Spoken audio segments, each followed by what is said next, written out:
Kinikilala ng Commission on Elections maging ang karapatan ng mga kabataan na makaboto sa darating na 2025 national at local elections. Sa pamamagitan nito ng pagbubukas ng isa pang registration fair na matatagpuan sa loob mismo ng isang paaralan. Si Luisa Erispe sa sentro ng Balita Live.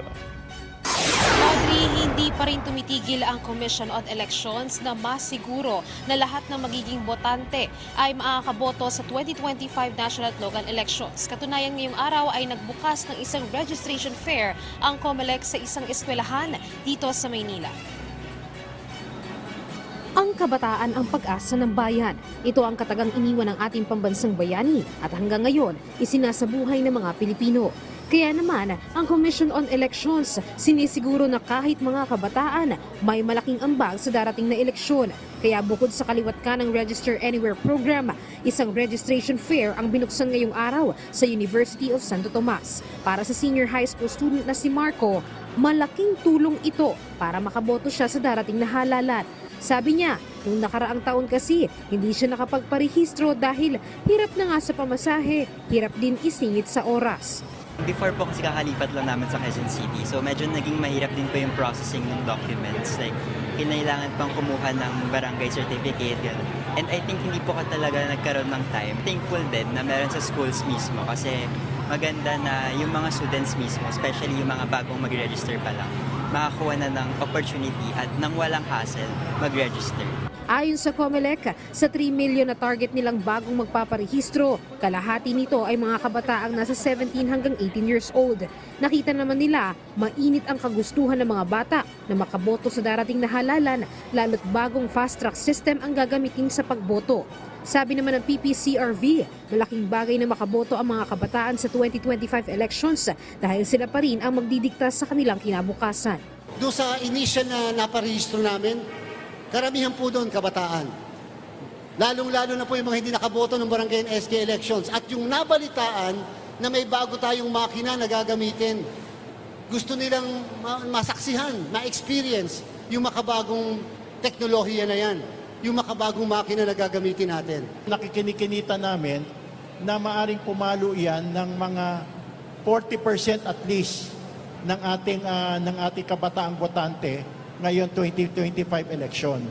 Makakuha tayo dito ng mga 85 to 90%. Nako, ang laki-laki ng boses, ang laki-laki ng magiging magandang resulta ng ating halalan, at ang laki-laki ng magiging epekto nito doon sa magiging kampanya at mga mananalo sa ating darating na May 12, 2025 election. Samantala, ayon naman sa Commission on Elections, sinusubukan na nilang paglaanan ng budget ang pagbabayad sa mga utilities ng mga eskwelahan na gagamitin sa darating na eleksyon. Ito ay alinsunod sa kahilingan ni Vice President Sara Duterte na sana makatulong ang COMELEC sa mga gastusin ng mga paaralan tuwing eleksyon. Pinasama po ng inyong lingkod talaga yung isang proposal sa DBM upang meron tayong budget na pambayad doon sa paggamit ng utilities ng ating mga paaralan.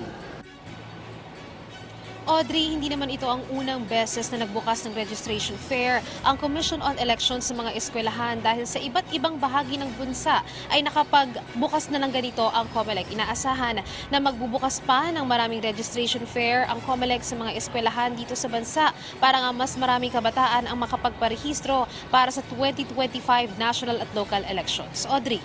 Okay, Luisa, bukod sa mga registration fair, alam mo naman ang ating mga kababayan minsan itong manyana habit o yung last minute para magparehistro. Upang maiwasan ito, may iba pa bang paraan ng COMELEC para makahikayat pa ng mga kababayan natin na magparehistro na? Audrey, maraming inilalatag ang COMELEC, kasama na nga dyan itong Register Anywhere program para mismo sa mga malls maaari silang magparehistro. Kung hindi man sa araw ng kanilang mga pasok sa mga eskwelahan, ay maaari silang pumunta dito sa mga malls para magparehistro sa weekend dahil bukas yan sa mga weekend ang registration sa mga malls. At meron ding registration online na pwedeng makita ng mga kabataan dito nga sa official website ng COMELEC.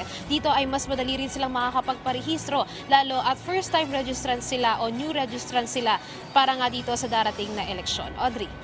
Maraming salamat, Louisa Erispe.